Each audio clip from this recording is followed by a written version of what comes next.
If you go for a walk in your neighborhood, you likely pass dozens of them. Streetlights are not something many people notice, but you might start seeing them a little differently if you met Robert Jarecsni. Typical with autism, Robert has some obsessions or things that he perseverates on.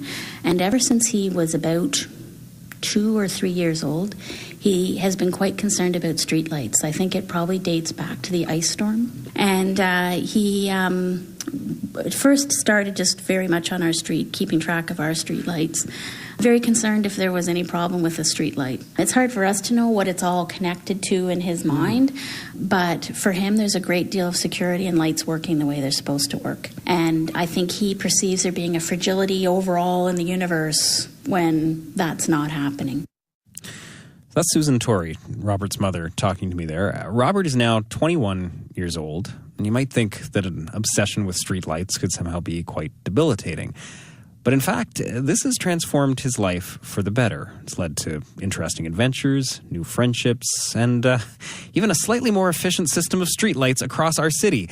I'm going to let Susan pick up the story here with some help from Robert and his dad, John Jarecsni. There was one particular light a couple blocks from here that he really liked and had been burnt out for a period of time. And we finally, I think, heard from a neighbor or something one day that you can actually let the city know about a burnt out light and they'll come and fix it. And we discovered every street light has an inventory tag on it. So we sent an email to the city, and lo and behold, it works. They actually have an incredibly fast turnaround time.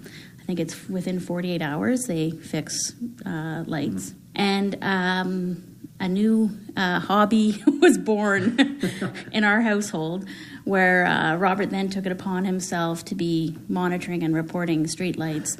And it began as a walking tour around our neighborhood. I made the mistake of letting it trip into a car adventure one minus 30-something February day, and at that point Robert clued in we could cover a great deal of geography. So we did. So you can imagine driving around the city at night, stopping in front of houses, going up, circling up and down neighborhoods that we do attract attention. And twice we've been pulled over by the police, and once specifically because we're in front of a house, burnt out street light, and we need to record the civic address.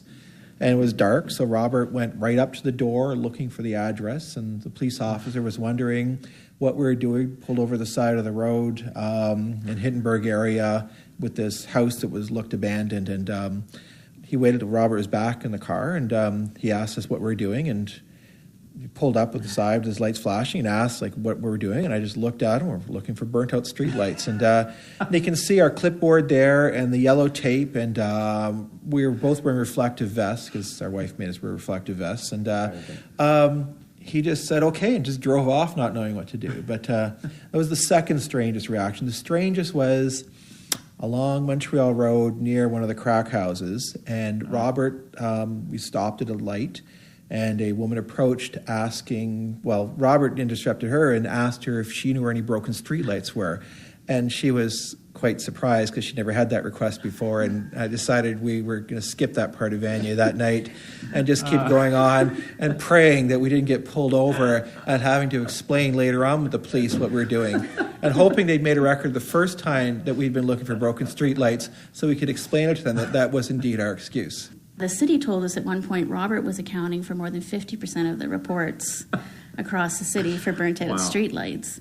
And one of the incredible things through this interaction is that Robert learned how to communicate in email, because my husband set him up to actually write the emails. And so it started out with very much a hand-over-hand thing, but it got to the point where Robert became very capable of writing down the location of these lights, the inventory tags. He would start every one of his emails with, "My main concern is," then list the emails. And there was a great uptake and response from the people at the other end. And I think that speaks to community and how community can work for the gain of everybody in situations. How many emails of these have you sent to the city, do you think? Around 100. And you started when? 2006 of September. Now, your dad is indicating that maybe it's more than that. It's way more than that. Why say it's way more than that? Because there was a time in 2006 and 2007 where we went out every night and we had to have at least 3 burnt out streetlights. Do you remember? Yes. And it's only started in 2006. Why say it's more than it? Because you remember we went out every night and we went to every part of the city inside the Greenbelt and did every street. Not 2005. No, it was starting in 2000. What's the most lights you ever found? 30. What, 30 in one sitting? Wow. 30 day burst in one street, July 2012. I'm serious. I mean, now I have serious concerns about the streetlights in the city, that there were so many burnt out in that one area. That's amazing. The city, I think at one point my husband felt he had to let them know why they were being inundated with these streetlight concerns from his email address. Yeah. And they really embraced it as an opportunity to allow Robert to participate. What did they do? Well, they connected us up with Black & McDonald, the company that does the streetlights in Ottawa. And Black & McDonald, in turn, invited Robert to tour their operations, to see where they bring their trucks out of, to see, I think there's something like, I'm sure I'll be corrected at some point, 70-some different light standards that are used across the city. And so it was this great opportunity for Robert. And the crew, expressed that they really enjoyed that Robert was out there as someone who appreciated what they did in the city, because it's kind of a task that goes invisible for the most part. And also that he was saving them and really helping them because, otherwise they have to send trucks around all the time searching for burnt-out streetlights. They started giving Robert this yellow tape that they use to mark poles so that the crews can come back later and find the lights. So every few weeks, someone from Black & McDonald shows up at the door with more yellow tape for Robert. And we always find it amusing because you can tell the person coming to the door is really looking forward to meeting Robert. And likewise, Robert very much looking forward to meeting them. And if they're fixing lights in the neighborhood, they'll ring the doorbell so Robert can come and watch them fix the lights. So I'm wondering, just using that as an example then, what lesson do you think other parents could take from that? Understanding that every case is different, everybody's autism affects them differently, but are there lessons that you think can be gleaned from that? I wouldn't ever put myself in a position of saying I had a lesson for other parents.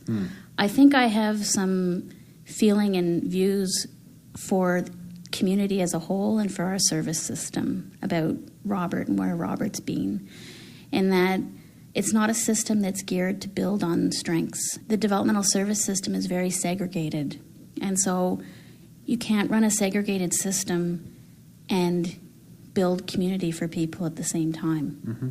And so I think some of the examples out of some of the success Robert's having are more about how I think when you build community, it's really sustainable.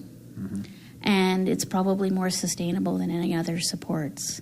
I think it's a lot to ask individual families to be able to do that when the system is designed, frankly, often in the contrary. So I don't think it's advice to other parents so much, but it's starting to talk about what it really means to give people the opportunity to live to their potential.